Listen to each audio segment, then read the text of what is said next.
Amado Deus, te louvamos nesta manhã pela tua palavra, meu Deus, que tem preenchido, enchido, meu Deus, a nossa alma, o vazio existencial. O Senhor tem feito a diferença, meu Deus, porque a tua presença, meu Deus, tem falado conosco. O Senhor tem tirado toda dúvida, tem dirimido, Senhor, tudo que tem trazido questionamento. O Senhor tem nos feito através da tua palavra. Usa o teu servo nesta manhã e fala conosco, ó Pai, nos ensina, Pai. Nós precisamos que a tua palavra nos oriente o nosso caminhar. Ilumine, Senhor, o nosso dia a dia. Abençoa o teu filho, Senhor, eu te peço, em nome de Jesus. Amém.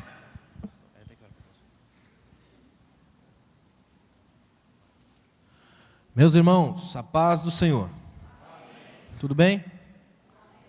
Que bom, graças a Deus.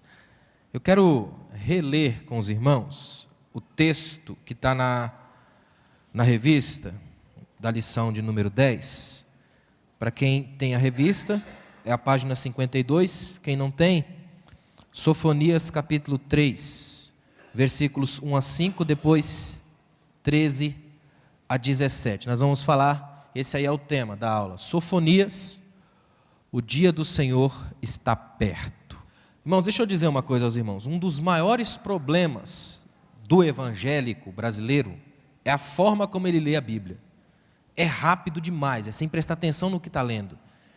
Um dos efeitos complicados da gente ter uma Bíblia dividida em capítulos e versículos é a gente achar que um versículo por si só pode conter todo o texto, e não. Então é preciso tomar muita calma, ler com calma. A Bíblia é um texto que precisa ser lido com respiração, devagar. Principalmente no caso de profetas. Sofonias é um daqueles profetas que a gente sabe que existe na Bíblia, mas de tão exótico a gente quase não lê. É ou não é? É um daqueles que demora assim, uns 3 dias para achar na hora do culto, não é verdade? Ainda bem que todo mundo já achou, né? Por isso que eu demorei para falar isso. Sofonias capítulo 3, terceiro capítulo, versículos 1 a 5, depois 13 a 17. Na revista, eu vou ler na revista, diz assim, ai da rebelde e manchada, da cidade opressora, não ouve a voz, que voz profética, não aceita o castigo, não confia no Senhor, nem se aproximou do seu Deus. Seus príncipes são leões rugidores no meio dela. Os seus juízes são lobos da tarde, que não deixam os ossos para o outro dia. Os seus profetas são levianos e criaturas aleivosas, ou seja, traiçoeiras. Seus sacerdotes profanaram o santuário e fizeram violência à lei. O Senhor é justo no meio dela. Ele não comete iniquidade. Cada manhã traz o seu juízo à luz. Nunca falta. Mas o perverso não conhece a vergonha. O remanescente de Israel não cometerá iniquidade, nem proferirá mentira, e na sua boca não se achará língua enganosa, porque serão apacentados, deitar-se-ão, e não haverá quem os espante. Canta alegremente, ó filha de Sião, rejubila, ó Israel, regozija-te e exulta de todo o coração, ó filha de Jerusalém. O Senhor afastou os teus juízos, exterminou o teu inimigo. O Senhor, rei de Israel, está no meio de ti. Tu não verás mais mal algum. Naquele dia se dirá a Jerusalém, não temas, ó Sião, não se enfraqueçam as tuas mãos. O Senhor, teu Deus, está no meio de ti, poderoso para te salvar. Ele se deleitará em ti com alegria, calar-se-á por seu amor, regozijar-se-á em ti com júbilo. Irmãos, só esse texto, se eu fosse pegar só as expressões dele, dava para a gente falar uns 3 domingos, só as expressões do texto. É um texto que tem as expressões, é como se Sofonias fizesse um resumo de toda a atividade profética de Israel. Aqui você tem casa rebelde, que é o texto, uma das expressões mais usadas por Ezequiel. Você vai ter, por exemplo, ai de ti, esses ais proféticos são terríveis, são palavras dolorosas ao ponto de não haver tradução original do hebraico para o português. As melhores traduções que a gente consegue são esses ais, lamentos, mas as palavras aqui são aqueles gemidos que você emite quando recebe uma notícia ruim. Então existem expressões das mais incríveis nesse texto. Eu vou seguir a revista, que até para valorizar essa revista que você comprou aí, eu vou seguir ela como um esboço. Então você que tem a revista, mantenha aí que você vai entender direitinho. Quem não tiver, os tópicos principais eu vou colocar aqui para você ir anotando, para não perder nada. Olha que interessante. Sofonias, eu coloquei aqui, era um profeta de linhagem real. Ele é um indivíduo que tem, para vocês terem uma noção, é difícil na cultura judaica você ter muita genealogia de profetas. O profeta aparece, você fica sabendo que ele é filho de alguém, no máximo que ele é neto de um. Já no caso de Sofonias é diferente, ele tem uma extensa genealogia. A genealogia dele vai até o tataravô. O pessoal faz uma questão de dizer, o escritor do texto, de colocar que ele é de linhagem real. É um primo distante do rei Josias, que é quem assumiu o reino nessa região. Pior é que Israel está vivendo uma época de reino dividido. Reino do sul e reino do norte.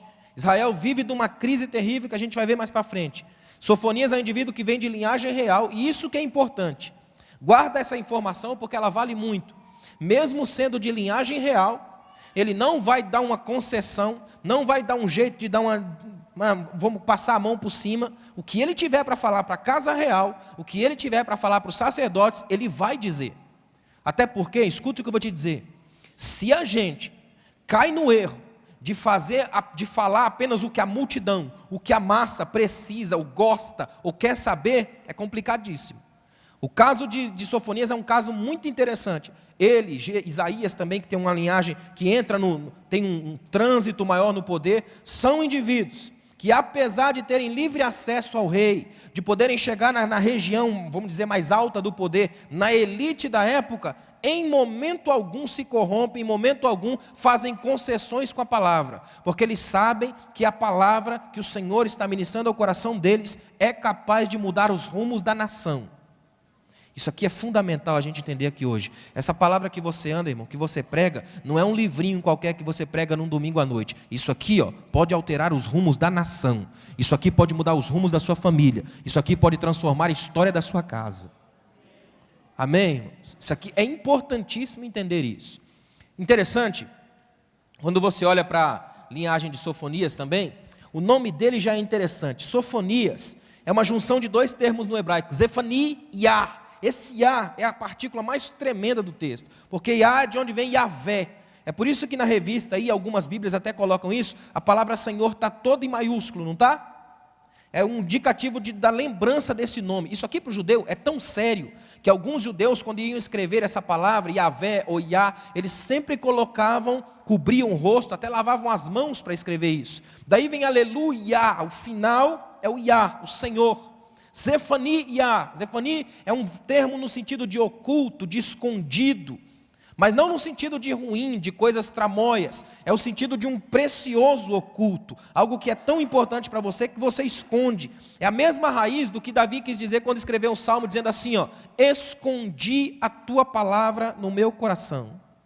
A lógica aqui é o seguinte, quem é o profeta? O profeta é a voz que Deus usa para falar aos que não têm voz. O profeta é a voz do sem voz. Portanto, ele é a voz da palavra que Deus escondeu em si e no momento certo joga para o povo. O profeta é mais do que um profeta. Ele é um pedaço do coração de Deus andando em Israel e profetizando ao povo.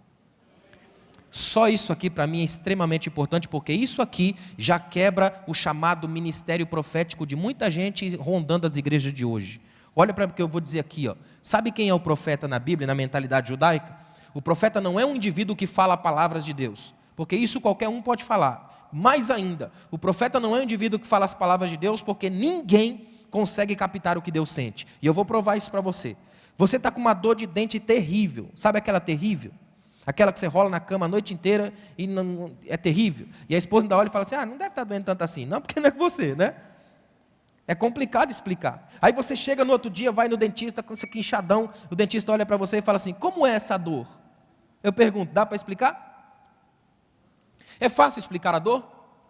Você está sentindo ela na hora ali, E você tem na língua portuguesa milhares de vocábulos para sentir dor. Aí sabe o que você vai fazer? Vai ter que fazer uma metáfora, uma imagem por empréstimo. Você vai dizer, doutor, estou sentindo que é como se queimasse. Ninguém nunca queimou seu rosto, mas você usa a imagem mental de um fogo atiçando a pele para dar a sensação de explicar o inexplicável.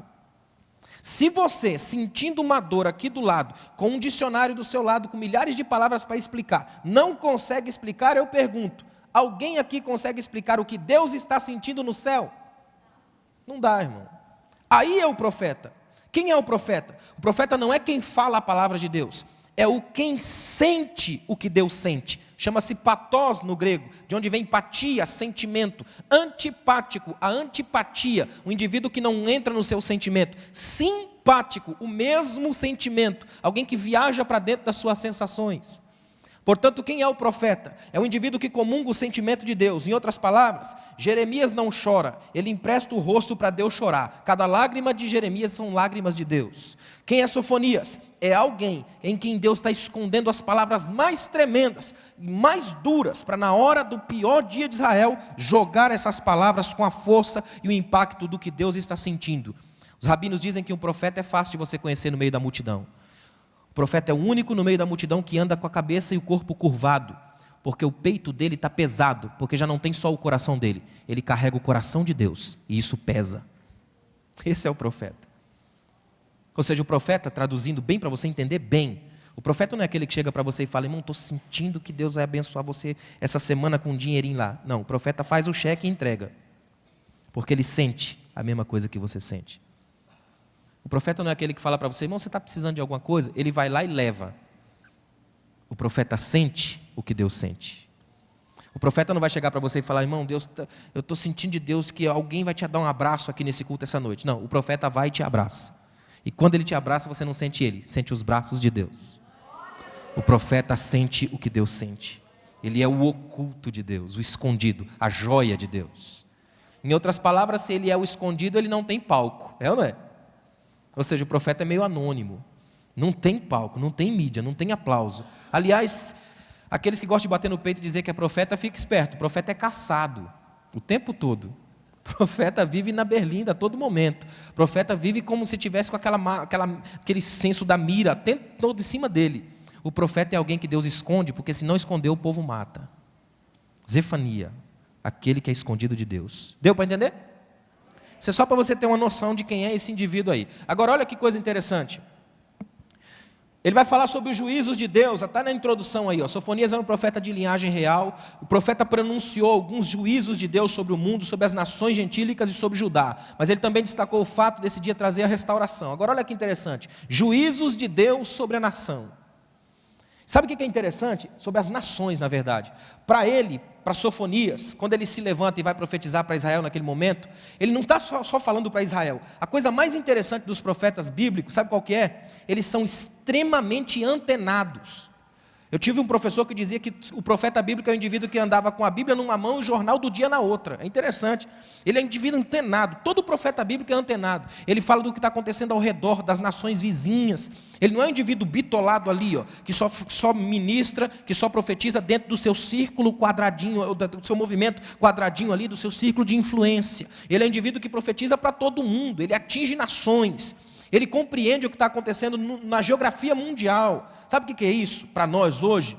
É um chamado à igreja a compreender uma das coisas mais lindas da fé cristã. A fé cristã não é um movimento onde você só joga pessoas para dentro, onde você incha um corpo. A fé cristã é um movimento onde aqui dentro, isso aqui é 1% da fé cristã. É apenas um movimento para a gente se encontrar e aprender a palavra de Deus. O resto acontece lá fora, quando a gente salga o mundo, ilumina a história, toca nações e anuncia profeticamente os juízos de Deus. Em outras palavras, irmãos, o profeta não é só um indivíduo que vem com um positivismo gospel do você vai vencer, decreta aí amanhã. Não é não. É um profeta que vem e começa a dizer: se você não andar na reta, a coisa vai ficar ruim para você. Ou seja, o profeta é um indivíduo que tem palavras abençoadas, mas tem palavras duras. Ele é equilibrado. Ele tem o dia do cajado, mas também tem o dia do bálsamo. Ele é um indivíduo que na mesma frase ele pronuncia juízos de Deus e restauração da nação. Ou seja, não é um indivíduo que sai cuspindo fogo, é um indivíduo que vem com a graça de Deus. Ele faz feridas pela verdade, mas passa bálsamo da graça para sarar as feridas que a verdade provocou. É muito forte essa mensagem dele. No primeiro tópico aí da revista, o escritor aqui colocou o ambiente político e religioso desse profeta, de Sofonias. E é muito importante entender uma coisa logo de cara. A primeira frase que ele colocou aí, e eu coloquei aqui, eu acho que é fundamental você entender isso. A vida espiritual da nação era deprimente. Ele colocou aí, a vida espiritual da nação, mais uma vez, encontrava-se em situação deprimente. A infidelidade do povo da velha aliança era grande. As reformas feitas por Josias retratam bem esse fato. Sabe o que é estranho? Essa época aqui foi uma época de Israel tão voltada para ídolos, tão voltada para uma série de coisas longe de Deus, que até hoje você ainda tem resquícios disso. Em janeiro de 2013 eu estive em Israel, estive onde seria, vamos dizer, a divisa dos reinos, norte e sul. E recentemente, eu cheguei em janeiro, provavelmente em outubro, se não me engano, de 2012, eles tinham feito algumas escavações ali e encontraram umas pedras, que essas pedras, inclusive, tinha uma que é de barro, que provavelmente era um utensílio usado no templo. E sabe o que é estranho? De um lado da pedra tinha o nome Yahvé, o tetragrama judaico, Senhor. Sabe o que tinha do outro lado? Literalmente do outro lado, Baal. Imagina. Ou seja, os caras fizeram um vaso que servia para os dois cultos. Se é o culto de Deus, a gente usa do lado de cá, Yahvé. Se o culto é para Baal, só muda de lado. E coloca, que legal, né? Isso não é uma coisa só de Sofonias, não. Com Malaquias, Deus ainda chega para o povo e fala: vocês oferecem pão profanado para mim, vocês me trazem um animal manco, e vocês ainda perguntam: no que te havemos profanado? Olha que nível. Toda vez que a nação fica deprimente, sabe o que acontece? Ela fica cínica. Ela começa a fazer com que o culto seja apenas um movimento comum. Sabe as pessoas que entram e saem da igreja como se nada estivesse acontecendo? Sabe gente que confunde dízimo com imposto? Então ele acha que porque ele está pagando imposto aqui, ele tem que ter a vaga no estacionamento, o hino tem que ser do jeito dele, o pastor tem que pregar o que ele quer, tem que funcionar do jeitinho dele, senão ele acha ruim, vai para casa injuriado, nunca mais volta. Ele fica cínico. Se a sua espiritualidade começar pelo via do cinismo, Sofonias te atinge. Essa palavra é para nós. É Deus pegar a gente de jeito, dizer bem forte para nós: acorda, porque eu sou o Deus de Israel, que vem com juízo sobre as nações e que preciso de um povo que honre as alianças que fizeram comigo. Todo chamado profético de Deus traz de volta as alianças. Irmãos, é muito sério fazer uma aliança com Deus. Se você tem uma aliança com Deus, honre os seus compromissos com Deus, porque Deus não esquece. Ele é rei. Amém? Está dando para entender? Quero bem devagarzinho, que é para você entender bem. Minha principal ideia aqui é você entender. Olha que interessante, Josias é o rei do momento. Ele até coloca aí no ambiente político: Josias era filho de Amon, neto de Manassés. Irmãos, eu coloquei esse rapazinho aí porque Josias, quando começou a reinar, tinha 8 anos de idade. Imagina, meu filho tem 9. Dá para ser rei aos 8 anos? Dá ou não? E por que a gente bota os moleques de 8 anos para pregar na igreja? Vai deixar para lá, né? Agora, sabe o que é interessante? O menino tinha 8 anos, graças a Deus que ele tinha mentores ao lado dele, que eram homens mais voltados para Deus, que começaram a ajudar. Agora, sabe o que é interessante? O mais incrível é que esse menino, aos 8 anos, já tinha um coração mais voltado para Deus do que o pai e o avô. O pai Amon já era complicado, mas sabe quem era o avô dele? Manassés. Sabe quem era Manassés? Um homem tão terrível que o Billy Graham chegou a pregar um sermão sobre ele intitulado Manassés, o homem mais ímpio da história. Imagina. E sabe o que é mais incrível ainda? Esse Manassés vai estar lá em Mateus capítulo 1, na genealogia de Jesus. Imagina. Um indivíduo mais ímpio da história, um rei complicadíssimo, que ofereceu seus próprios filhos em altares aos deuses, um homem que tinha sangue nas mãos, um homem que era terrível, demoníaco, satânico. Sabe onde ele vai parar? Na genealogia de Jesus, que é para a gente ter certeza de uma coisa: não interessa qual é a nossa linhagem, se Cristo estiver em nós, a nossa família pode mudar a história da nação. É isso que o texto garante para mim. Da família de um Manassés pode surgir um Josias. Ou seja, das famílias mais monstruosas pode surgir graça. Isso significa que ninguém pode frear a ação de Deus. O Deus que age na história e para a história, que faz diferença na vida da gente, nas histórias que a gente escreve ao longo do tempo em que anda com Deus. É muito importante entender isso de Josias. Ele até colocou na revista aí, o jovem rei que assumiu o trono de Judá com apenas 8 anos de idade, andou nos caminhos do Senhor, segundo Reis 22. E seu reinado foi marcado por mudanças necessárias no Reino do Sul. Sabe o que é interessante? É o indivíduo que começa a promover mudanças. Irmão, se tem uma coisa que é complicada na vida da gente é promover mudanças. É difícil dizer que mudou. Pior ainda, é muito difícil perder velhos hábitos. É ou não é? É complicado mudança. Graças a Deus que o Espírito Santo trabalha conosco nesse processo. A gente não faz isso sozinho. Você não muda porque quer, porque é determinado e faz. Muda porque o Espírito age a sua vida. E quando o Espírito age em nós, muda radicalmente. O Paulo que entra na história cristã é um assassino com carta oficial para matar. O que sai da história cristã é um indivíduo que termina as suas últimas palavras falando para Timóteo: olha, prega a palavra, insiste em qualquer tempo, ganhe pessoas. Ou seja, o indivíduo que tirava a gente do mundo, agora treina a gente para trazer para cá e para levar para a glória. Só o Espírito de Deus é capaz de provocar mudanças radicais. Isso significa que aqui dentro, no ambiente nosso de igreja, não cabe aquela famosa frase, nasci assim, vou morrer assim. Não dá. Aqui a palavra consegue transformar a gente naquilo que a gente deveria ter sido, mas não foi. Em outras palavras, vou dizer uma coisa muito séria a você. Deus nunca vai te transformar naquilo que você nunca foi. Tem gente que sempre foi tímido a vida inteira, ele fala assim, me dá um espírito de poder para eu sair arrebentando o mundo. Vai não. Deus nunca vai te transformar naquilo que você nunca foi. Porque se Deus te fizer naquilo que você nunca foi, Ele está dizendo, definindo que errou quando te fez da primeira vez. Arrependeu e mudou você no processo. E Deus não erra. Se Deus te transformar, Ele te devolve ao estado original, aquilo que Ele pensou primeiro para você, mas o pecado sujou ao longo do tempo. Ele te devolve ao primeiro origem, ao primeiro estado, porque Deus não precisa se referenciar em ninguém para usar você. Deus não vai cobrar de você o desempenho espiritual de Paulo, de Davi nem de Moisés. Esses Ele já usou, mas Deus conta com você, porque sabe perfeitamente onde você se encaixa no processo. Deu para entender? É muito importante isso. Se a gente não compreende isso, cria uma série de paranoias. E aí é complicadíssimo. Porque tem gente, irmão, que é um problema sério. Tem uns irmãos que eu fico imaginando como é que Deus escuta essas orações. Tem uns irmãos que falam, Senhor, eu quero agora, Senhor, me dá a paciência de Jó, dá a fé de Abraão, me dá não sei o que lá de Moisés, mais algumas coisas de Davi. E Deus fica pensando, meu Deus, vou criar um X-Men, é um monstrinho, um pouquinho de cada um, não é? Como é que é esse indivíduo? Aí sabe o que é pior ainda? Porque ao ouvido de Deus ele está dizendo, Senhor, eu queria ser como qualquer um, menos quem eu sou. E essa aí é a raiz do primeiro pecado lá no Éden. O homem achou que não era bom ser o que era, e se comesse da árvore poderia ser mais do que era. Esse é o problema. Deus não te transformou para ser um monstro. O que Deus quer é que você seja quem você é, porque Deus é o Deus dos originais, não das cópias. Deu para entender? Olha que interessante, ó. Eu coloquei aí, ó. Josias promoveu uma verdadeira limpeza na casa de Deus, botou as obras para fazer. Ele colocou aí, ó, removeu os ídolos que foram ali colocados, destituindo os sacerdotes pagãos. Olha que tremendo, ele tirou os ídolos e tirou os sacerdotes pagãos.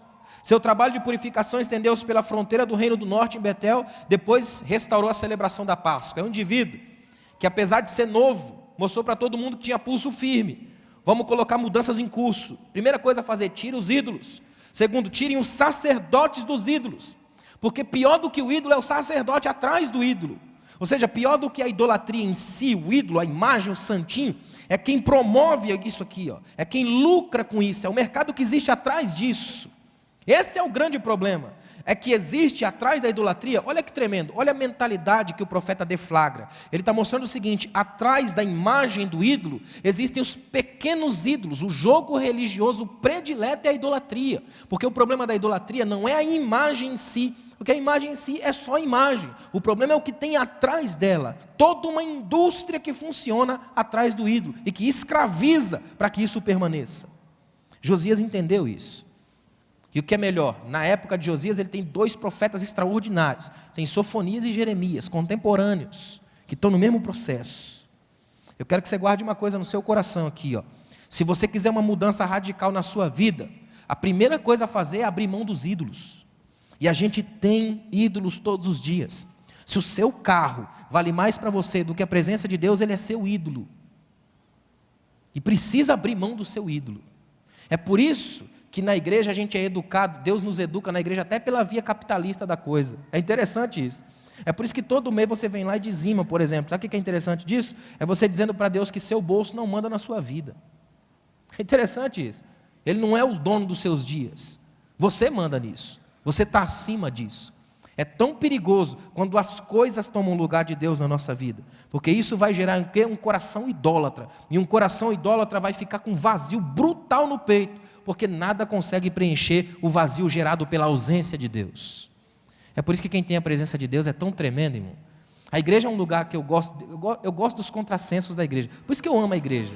Você quer ver uma coisa? É bem capaz você chegar aqui assim, triste, angustiado, porque um negócio milionário que você fez acabou não dando tão milionário assim. Fez milhões, mas não tão milhões assim. Aí você encontra um irmão desempregado na igreja, muito mais feliz que você, não é? Não é legal? Você já viu uns irmãos assim, que você nunca chamou para almoçar na casa dele, mas quando você vai, irmão, você fala, meu Deus, por que eu não vim aqui antes? Não tem lá muita coisa, mas é um povo tão extraordinário. Você já viu uns irmãos na igreja, por exemplo, que são extremamente ricos, que se ninguém falar você não sabe? Porque vive de uma simplicidade tão tremenda, porque ele tem a mentalidade de Davi, o Senhor Deus, o Senhor leva, então a Ele toda a glória, o negócio é viver. Vamos viver glorificando a Deus, porque eu tenho uma certeza, eu sei que as mudanças que acontecem em mim, que o que está acontecendo na vida ao meu redor, é tudo ação de um Deus que está acima e que tem o controle da minha história. Portanto, a minha postura é de servo, e a postura de servo é que agradece pelo que tem, glorifica a Deus pelo que não tem e vive porque é alguma coisa em Deus. Essa é a nossa certeza aqui, ó. Agora, você quer ver uma coisa séria? Eu coloquei aí, ó, idolatria. Idolatria, essa aqui é a imagem de Baal, que tem lá no Museu de Israel. Baal é um dos deuses da mitologia antiga, extremamente adorado em diversos países, até com nomes diferentes, mas a mesma figura. Aí eu coloquei, até aí está na revista, aí no ambiente, capítulo, no primeiro tópico, verso 2, aí, o ponto 2, o ambiente religioso. O reino do sul estava entregue ao culto a Baal, aos quemarins e aos bezerros de ouro. As pessoas subiam sobre os telhados para adorar as estrelas, juravam tanto pelo Senhor quanto pelo deus Malcã e desprezavam de tal forma a Deus que sequer perguntavam por ele. Sofonias fala isso. Imagine, irmão. Sabe o que é estranho para Deus? Olha para mim aqui, ó. O problema que Deus vê em Israel nesse momento não é que Israel não queira adorar a Deus, é que Israel não quer adorar a Deus de propósito. Eles querem adorar, mas outros deuses, não a Deus.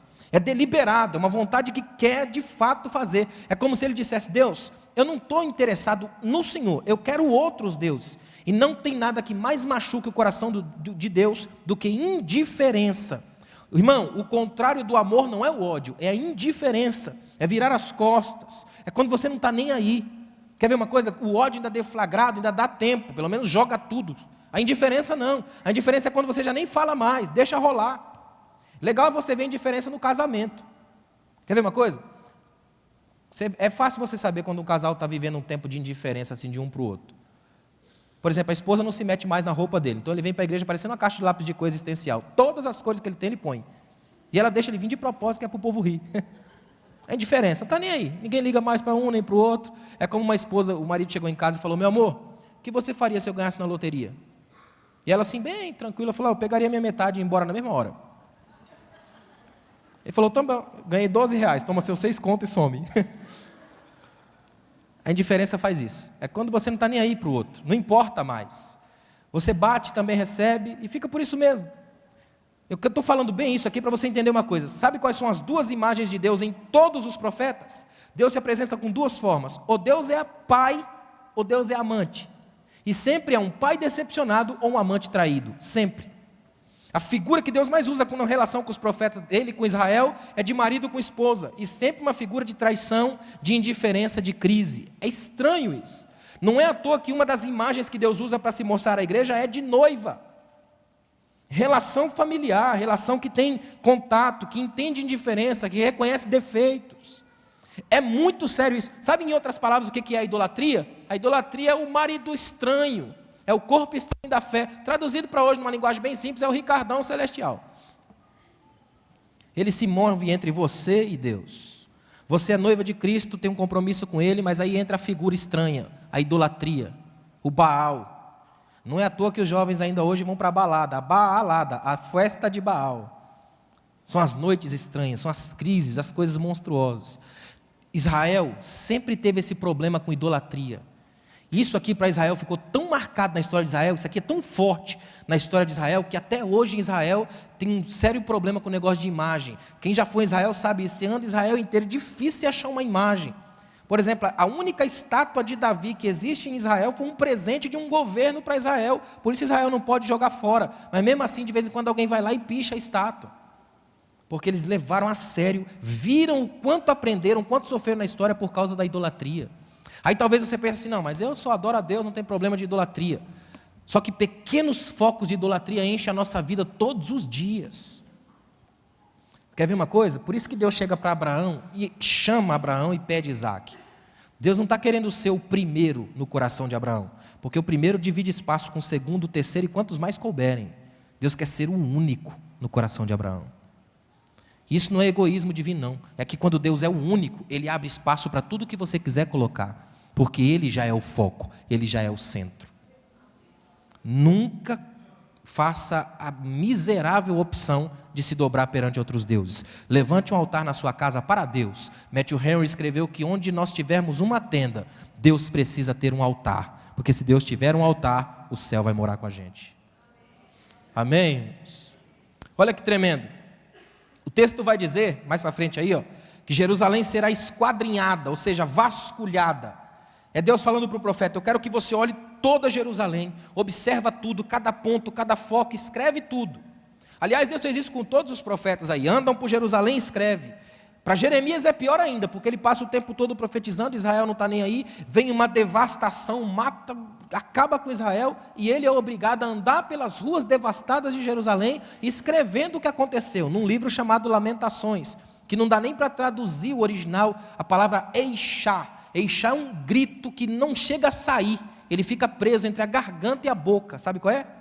Traduzindo para hoje, assim, para você ter mais ou menos uma ideia, lembra quando começou aqueles ataques do 11 de setembro, os aviões entrando nas torres, e a gente ficava parado na frente da televisão assim, com a boca entreaberta, que o grito vinha, mas não saía, sabe disso? Isso aí é Eishá no hebraico, lamentações. É o profeta que anda pelas ruas devastadas de Jerusalém e não sabe direito o que fazer. Então ele começa a dizer: os nossos príncipes que antes eram belos, hoje estão magros. Os meninos tropeçam debaixo do peso das lenhas. Violaram as nossas moças, esforçaram as virgens em Judá. Caiu a coroa da nossa cabeça e pecamos. Ai de nós! É o mesmo ai, eco de Sofonias. Jesus vai fazer isso. Ai da cidade, ai de Jerusalém. Irmãos, enquanto a igreja de Deus não toma as rédeas da história, não se quebranta, não busca Deus, ela corre o risco de ser alvo dos ais de Deus, dos juízos de Deus. Eu estava lendo um escritor esses dias que disse uma frase que abalou a minha vida. Eu fiquei pensando dias e dias sobre ela. Ele disse que a igreja do Brasil hoje já não pode mais cantar Maranata, ora vem Senhor Jesus, porque do jeito que ela está andando, Jesus pode não estar vindo para ela, mas contra ela. É sério, irmão. E tudo isso que eu estou dizendo aqui para vocês, digo com o coração dolorido. Seria bom chegar aqui hoje, domingo de manhã e encher você de... Não dá. Sofonias está dizendo para nós que é tempo da gente pensar. E quando essa pequena dorzinha começa a gerar no coração, ela vai abrindo pontes de arrependimento e faz o Espírito descer, chamado avivamento. A igreja se levanta na história e ao invés de juízo, Deus manda a restauração. Só Deus faz isso. Jerusalém será vasculhado, ou seja, referência ao estado de degradação moral e espiritual de Jerusalém. O profeta vai ter que entrar nas coisas terríveis, vai ter que arrancar as cascas das feridas, abrir os balcões fechados, as gavetas fechadas, é chamar o povo a um arrependimento que começa olhando pelo espelho da alma. É ele dizendo: olhem bem, prestem atenção. Outra coisa interessante, segundo lugar, segundo ponto aí, é a manifestação da ira de Deus no dia do Senhor. Essa expressão dia do Senhor é muito séria. Só que ela é interessante, porque dia do Senhor aqui, do ponto de vista do Antigo Testamento, é sempre de terror, sempre pesado. Só Jesus vai mudar isso. Depois de Jesus, a expressão o dia do Senhor gera alegria, gozo, celebração. Sabe por quê? Porque agora eles conhecem o Senhor do dia, já viram Ele. Enquanto aqui fala o dia do Senhor, eles imaginam que Deus vai vir quebrando tudo. Aí vem Cristo, o Senhor da história, trazendo as pessoas para perto, se apresentando como o Senhor do dia. E agora que eles conhecem o Senhor do dia, já não precisam temor. Eles têm alegria de receber Deus. É por isso que Sofonias vai terminar dizendo de regozijo, de celebração. Porque ele vai dizer que o dia do Senhor não é para causar terror, é para mostrar que o Senhor do dia é quem nos salva da fúria e nos coloca de pé. É tão tremendo quando a gente entende isso. Ele colocou aqui, essa expressão foi empregada por 3 profetas, Joel, Sofonias e Malaquias. E ela, nesse aspecto dos profetas, é terrível mesmo. É de juízo, é de chamar o povo a entender que vai chegar o dia do acerto de contas, o dia de virar a página, de olhar nos olhos de Deus e saber que a coisa vai ficar difícil. Ele colocou aí uma palavra de juízo, por 3 coisas. Houve uma imposição de julgamento pesado contra a casa de Judá por 3 motivos. E olha os motivos que ele colocou lá: idolatria, culto às estrelas e violência. Esse culto às estrelas, o povo subia nos telhados das casas, ou melhor ainda, alguns iam para os altos dos montes. E nos altos dos montes eles faziam cultos ao sol, à lua, faziam culto às estrelas. Agora o que é interessante, que vem o Salmo 121, eleva os meus olhos para os montes. É de lá que vem socorro, do alto dos montes? Não, mas do Senhor que fez o quê? Os céus e a terra. Ele está acima das estrelas, foi Ele que fez. O salmista vai dizer: a lua não vai me pegar de noite, nem o sol de dia. Ou seja, eu estou guardado num Deus que é maior do que eles. Ele fez esses elementos, então Ele é maior do que eles. Isso aqui é importante você entender. Interessante que como isso aqui dá para se aplicar a nós hoje, por uma questão de parábola. Por exemplo, idolatria a gente sabe que existe demais no mundo de hoje. Mas o mundo de hoje é o mundo do culto às estrelas, às celebridades, ao povo que acha que brilha demais, dentro e fora das igrejas. Ainda caímos nesse mesmo pecado de fazer culto às estrelas. É por isso que aqui não tem estrela, aqui todo mundo é servo, porque quando a estrela da manhã chega, ela brilha mais do que qualquer um. Quando o sol chega, brilha mais do que qualquer estrela. Nós estamos diante do único que brilha. Todo mundo aqui é servo, todo mundo aqui é escravo, e todo mundo aqui olha para Jesus, porque o olhar é curado pela graça. Só Jesus, autor e consumador da fé. Mantenha seu foco nisso, porque senão a coisa fica difícil. Outra coisa interessante, olha lá, 2.2, ele colocou aí o juízo escatológico. Essa palavra escatologia é uma palavra complicadíssima para as igrejas de hoje, porque nós temos uma herança que vem das décadas de 80 e 90. Naquela época, a escatologia é a escatologia do desespero, do terror. Vocês lembram daqueles seminários de escatologia que tinha, que era para fazer você morrer de medo? Eu lembro que eu era garotinho, mais ou menos da idade do meu filho, e quando eu ia para a igreja que tinha alguma coisa de escatologia, eu voltava para casa crente, pensa menino crente, morrendo de medo, irmão. Qualquer sinalzinho no céu, trovão, já arrepiava. Vocês lembram disso? Que tinha aquelas coisas de escatologia medrosa, estilo Hollywood, né? Quanto mais sangue, melhor, quanto mais cabeça rolando, avião caindo, o povo via o delírio. Era uma coisa assim meio fantasmagórica, Blade de Deus. Não é, irmão. Tem um amigo meu que diz que quem fala de escatologia hoje tem mais coragem do que sabedoria. É verdade. A escatologia não é um sopro de terror. Jesus em nenhum momento quis chamar as pessoas pelo medo, mas pelo amor. E a Bíblia diz que o verdadeiro amor lança fora o medo. Escatologia não é uma doideira, uma investigação violenta do que vai acontecer amanhã. É você ter uma certeza: se eu estou em Cristo, aconteça o que acontecer amanhã, estou livre, porque Ele já me garantiu o futuro. Nele eu tenho esperança. É tremendo isso. O juízo escatológico que vem a partir de Sofonias, que ele vai jogar com grande tribulação e tudo mais, não é um juízo para chegar ao povo e fazer o povo se destruir de medo e de angústia, aterrorizado. É um juízo com outras dimensões. A lógica dos profetas é dizer que Deus está preocupado com o amanhã para o povo, a ponto de fazer o povo entender que se essa preocupação com o amanhã chegar no povo, vai fazer mudar o hoje.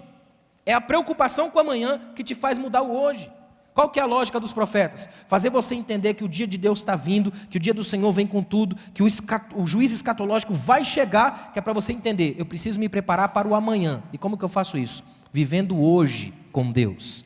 Portanto, quem vive o hoje com Deus, vive tranquilo no amanhã. Porque se o amanhã vier, ele está em paz. Se não vier, porque ele já foi com Deus do amanhã. Então ele está tranquilo. Como diz uma frase antiga: quem está em Deus não precisa ter medo do amanhã, porque ele já mora lá. Ele já conhece o amanhã.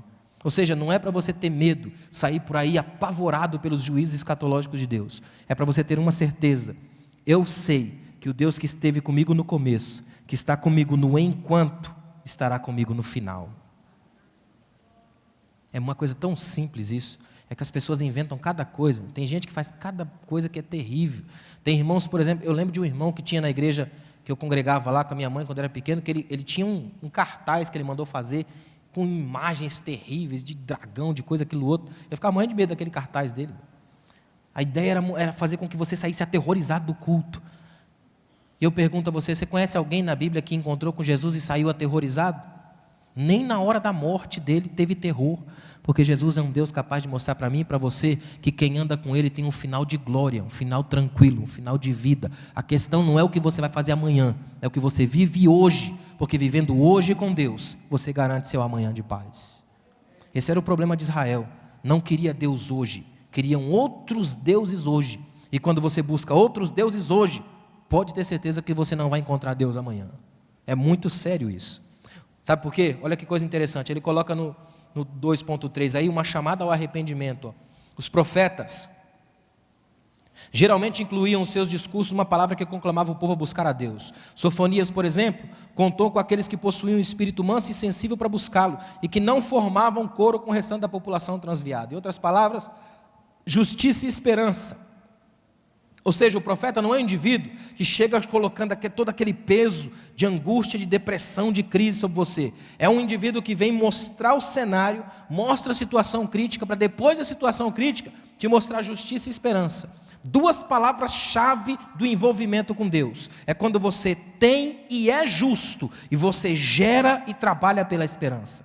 Sabe o que é a esperança do ponto de vista judaico? Não é assim, é simplesmente você sentar e suspirar por alguma coisa que talvez exista amanhã. Por isso que o mundo diz que a esperança é a última que morre. Ela é a última que morre, mas é a primeira que agoniza. Ela morre arrebentando até o final, não é? A do crente não. Sabe o que é esperança na Bíblia? Não é você suspirar pelo que não vem. É você tranquilamente enfrentar o caos. Porque você sabe que esse não é o ponto final da história. Você vai passar pelo caos. Porque o que tem lá na frente é um Deus que te espera. Esperança para o crente é tão tremendo. Václav Havel, ex-presidente da República Tcheca, ele disse que esperança é aquilo que nos motiva a lutar, não porque vai dar certo, mas porque vale a pena. É verdade. É porque vale a pena, porque me faz caminhar, me deixa feliz. É isso que é importante. Outra coisa tremenda aí, ó, a punição dos inimigos no dia do Senhor. A expressão chave de Sofonias é essa aí, ó, o dia do Senhor. Só que essa expressão para os inimigos é pior ainda. Porque eles têm uma certeza, Deus, que é o Deus de Israel e Deus para Israel, se levantará. E quando ele se levantar na história, o que ele vai fazer? Encarar os inimigos. E encarar para executar, para tirar da frente. Em outras palavras, irmãos, eu não preciso me preocupar com os inimigos que porventura eu venha a ter. O que eu preciso fazer, como Jesus disse, amar os inimigos. Porque vingança pertence a Deus, justiça pertence a Deus, e o máximo que eu tenho que fazer é levar toda essa fúria no altar da adoração. Porque no altar da adoração, eu entrego para quem de direito? Deus, o único que conhece quem de fato é meu amigo e quem não é. É interessante essa chamada que ele coloca ao arrependimento. Sabe o que é arrependimento? É uma descrição precisa do que é o retorno, indivíduo que volta. Arrependimento na Bíblia não é uma coisa assim angustiante, dolorosa e terrível. Ela pode até gerar uma dor no momento, mas a sensação que vem através da cura é muito grande. Ao ponto de John Donne, um poeta cristão do século XVIII, fazer uma das mais lindas expressões. Ele disse: Deus, assim como um dia o Senhor me deu um arrependimento, do qual eu nunca me arrependo, dá-me o temor, que eu não precise ter medo. Olha que tremendo. Deus me deu um arrependimento do qual eu não me arrependo. Ele também me dá um temor do qual eu não tenho medo, porque o temor de Deus me ajuda a ser quem de fato eu devo ser. É quem você é aqui essa manhã. Amém? Fruto do temor de Deus. Olha que coisa tremenda, ó. O juízo contra os povos vizinhos. Ele colocou 3 povos aí, os filisteus, os moabitas e os amonitas. Irmão, esse povo aí deu um trabalho para Israel terrível. Filisteus todo mundo sabe, conhece bem, desde a linhagem que vem lá de Golias e tudo mais. Moabitas e amonitas, um povo terrível, complicadíssimo. Inimigos que estão o tempo todo no encalço de Israel. É fácil você encontrar em Israel algum problema com esses 3 aí. E tem mais que ele citou na sua apostila, na sua revista, aí você vai ver. A ideia que ele está dizendo aqui é o seguinte: são inimigos por todos os lados. Israel está cercado por todos os lados por inimigos da geografia, está cercado por dentro pela idolatria, está cercado também pelos seus falsos sacerdotes, biografias, e está cercado por tudo quanto é sentimento ruim, se ele não aceitar a glória de Deus sobre si. Portanto, em qualquer tempo, a teologia, o Israel tem inimigos, em todos os âmbitos. Tem inimigos por fora, inimigos por dentro, inimigos de cima, inimigos ao lado. Ou seja, em outras palavras, Israel não tem chance nenhuma, a não ser que permaneça em Deus. Até hoje Israel sofre por isso. Tem inimigo de todos os lados, mas existe porque permanece em Deus. Isso aqui é uma ponte histórica do que nós somos como igreja hoje. Inimigos de todos os lados, agredidos pela sociedade, pelo sistema, pelas leis, pelos falsos políticos e tudo mais. Mas nada consegue parar o avanço da igreja, porque a igreja ainda está em Deus, firmada em Deus, com os pés firmados na rocha. Eu estou fazendo questão de aplicar para hoje, que é para você entender que esse texto ainda te atinge. Amém? Está dando para entender isso? Sabe o que Israel vê? Apesar desses inimigos, olha o que Israel vê, ó. O Senhor como defesa, é o leão da tribo de Judá. Eles têm uma certeza: o Senhor é o nosso refúgio, o Senhor é a nossa fortaleza, o Senhor é a nossa defesa. Deixa eu dizer uma coisa para você. Sabe por que tem muita gente na igreja desesperado, se arrebentando pela vida, correndo atrás de campanha todos os dias? Porque ainda não entendeu essa verdade aí, ó. É o Senhor que é a sua defesa. Não são as coisas que você faz, é Deus. Não são os projetos que a gente tem, é Deus. Sabe por quê? Porque Deus não abençoa sistema, esquema, nem programa. Deus abençoa a gente. anda com gente, conversa com gente. Deus é o único Deus da história que gosta de conversar com mães. Jesus é o único Deus da literatura que se preocupa com mulheres grávidas, porque é um Deus preocupado com gente, é um Deus que se coloca como defesa da gente. Faz uma análise rápida aí, ó. Pensa quantas lutas você passou ao longo desse ano. Nós estamos no mês 9. Ao longo desses 9 meses, quantas lutas você passou que você disse assim, ó, dessa aqui eu não escapo. E você está aí, ó, vivo, glorificando a Deus, domingo de manhã, vai sair daqui, fazer aquele almoço tremendo de domingo, vai ou não vai? É porque Deus tem sido a sua defesa. O Senhor tem sido o guarda de Israel, que não dorme, não descansa, não fica longe, é um Deus que está perto, sempre perto. Isso aqui para mim, irmãos, é a verdade mais libertadora da Bíblia. Deus como defesa. Era para ser o contrário, era para ele vir com tudo no ataque, mas ele aqui é Deus da defesa. É um Deus que se preocupa em cercar a gente. Na linguagem de Jeremias, foi com laços de amor que eu te atraí até mim. Imagina, Deus que tem defesas a partir do amor. Olha que coisa tremenda. O juízo, no tempo certo, vem no tempo certo. Interessante, ele coloca umas coisas aí, eu quero que você olhe depois na sua casa. O Senhor reiterou sua mensagem de juízo, lembrando que advertira por muitas vezes os povos maus contra suas práticas, que exterminaram nações e suas torres, destruíram suas cidades, a fim de que o temesse, mas nada adiantou. Ou seja, em outras palavras, Deus foi só falando com Israel e com as nações, o tempo todo. Deus avisa antes, Ele nunca chega com tudo, Ele avisa antes, coloca a placa de aviso o tempo todo, mas o povo não está nem aí. O que acontece? Juízo de Deus, no tempo certo. Por que tempo certo? A expressão aqui é tremenda no original. É dizer assim, ó, é um Deus que quando Ele já esgotou todas as possibilidades de aviso, então Ele vem. Que é para que ninguém possa dizer, o Senhor não me avisou e me pegou de surpresa. Em outras palavras, ninguém na fé cristã é pego de surpresa pelas adversidades, porque ele sabe que vivendo aqui, ele é alvo delas. Por isso que o Senhor antes é a sua defesa e nele é que eu fico firme, porque eu sei que enquanto humano vou enfrentar problema, vou enfrentar crise, mas não vou desistir da proteção de Deus sobre a minha vida. Isso aqui, irmãos, é um poderoso lembrete para nós hoje. Obedeça e guarde as palavras de Deus, porque quem não faz isso, fatalmente sucumbe, pode ter certeza disso. E olha, seja sincero, quantas vezes você vem na igreja por semana e Deus avisando, cumpra a minha palavra, obedeça a minha palavra. Deus traz pastores. Irmão, a igreja é um negócio tremendo. Você vem aqui durante a semana, vários pastores de linhagem diferente, de dia diferente, e eles vêm e dizem a mesma palavra, obedeça, siga fiel, e o cara não obedece. É igual no trânsito. Ele está vindo lá atrás, a placa está avisando, 60 km por hora, e ele vem, no pau. Aí quando passa, recebe aquele flashzinho, tem uns aí que já tem até um book no Detran, os caras já sabem que é ele, legal, já até muda a posição da foto. Aí depois fala, mas eu não sabia, aí chega a continha para pagar lá em casa. As placas estão avisando, estão ou não estão? A todo momento, mas o indivíduo não está nem aí. O que acontece depois? No tempo certo chega a conta para você pagar. Irmão, as faturas do pecado sempre chegam no seu endereço. Por isso é importante manter o coração firme naquilo que Deus tem falado para você. Obedeça as ordens de Deus para a sua vida. Mantenha a sua vida debaixo da palavra. Que quando você está debaixo da palavra, mesmo que o dia angustiante venha, você é resgatado e a sua família fiel fica firme diante de Deus. Amém? Último tópico que ele coloca aí, ó. Olha que tremendo. É o tempo de restauração. Irmão, se tem uma coisa que me chama a atenção, a restauração do povo de Deus no dia do Senhor. Em Cristo sempre tem essa restauração.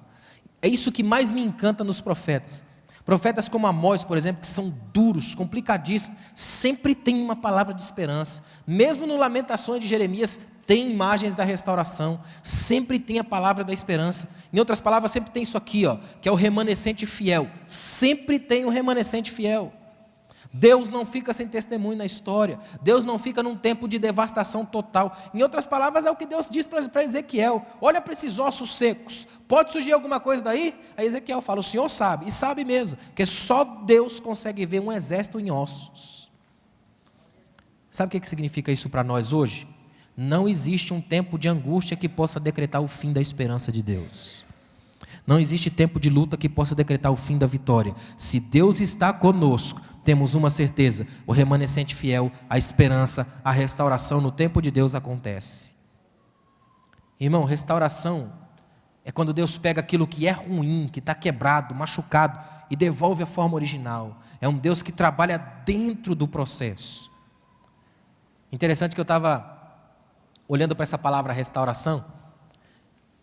Lembra que uns tempos atrás uma senhora, num dos países aí da Europa, mandaram para ela uma imagem de Cristo, de um Cristo assim, para ela fazer a restauração da imagem, e ela acabou com a imagem? Vocês lembram disso?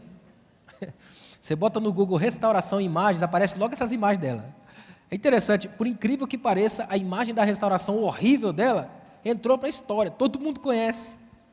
Esse é o tipo de restauração que Deus não faz. Deus não piora aquilo que já é ruim.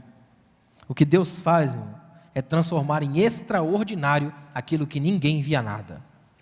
Deus é capaz de pegar Israel, uma nação pequena no globo, e transformar em luz para os gentios.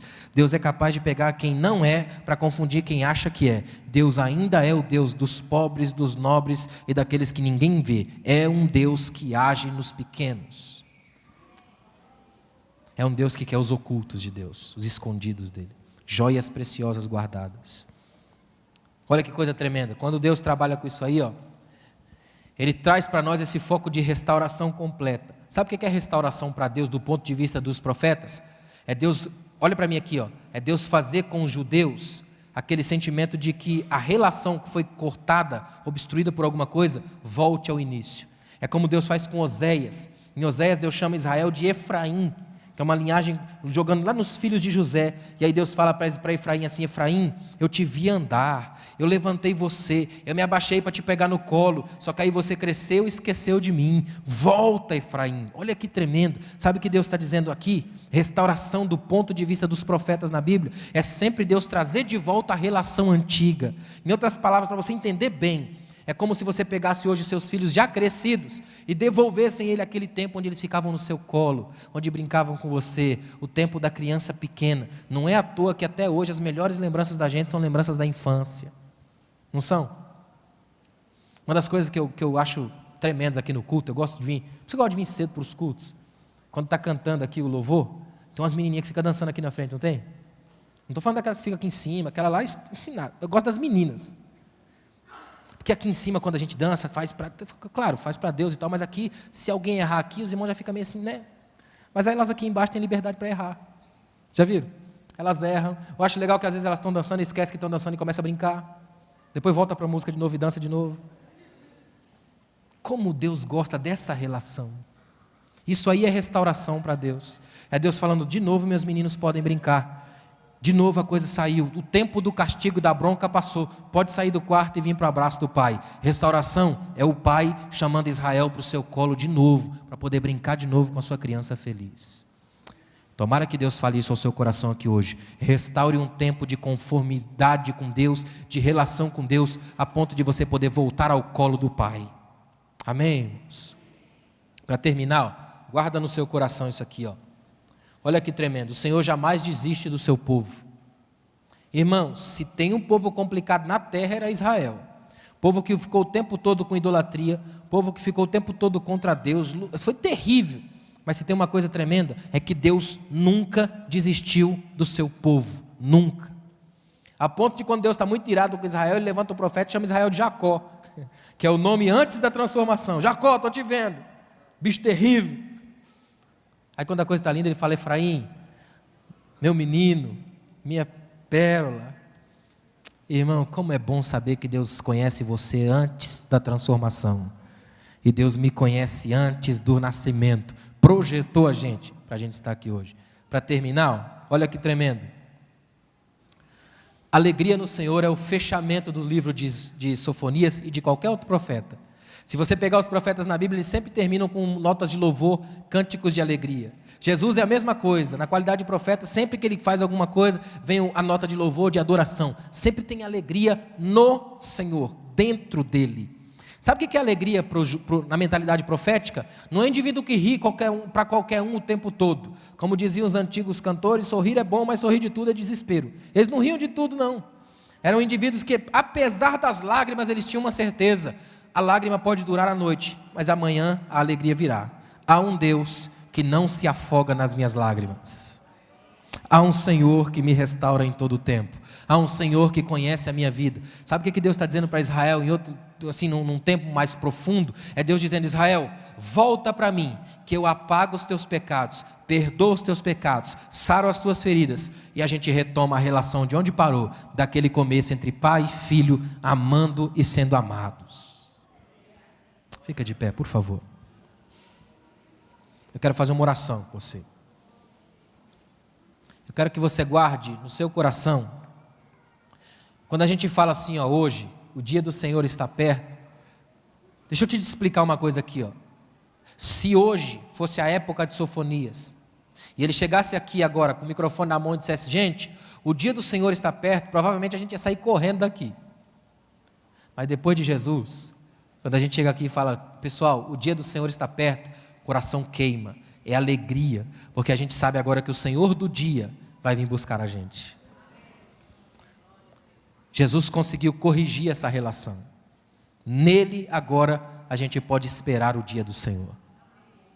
Em outras palavras, eu quero que você guarde uma coisa muito séria aqui hoje.